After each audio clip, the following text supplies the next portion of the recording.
Presiden Rusia Vladimir Putin berkali-kali batuk saat berbincang dengan pemimpin Korea Utara Kim Jong-un. Momen itu terlihat dalam video yang dibagikan Kremlin pada Rabu 13 September 2023. Putin tampak berbincang dengan Kim di sebuah ruangan didampingi penerjemah bahasa dari kedua negara. Namun di sela-sela pembicaraan, Presiden Rusia tersebut terdengar batuk berkali-kali.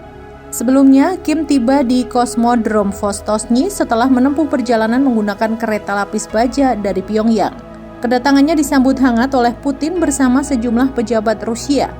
Adapun kunjungan kali ini merupakan yang kedua kalinya dilakukan setelah Kim dan Putin bertemu pada April 2019 lalu.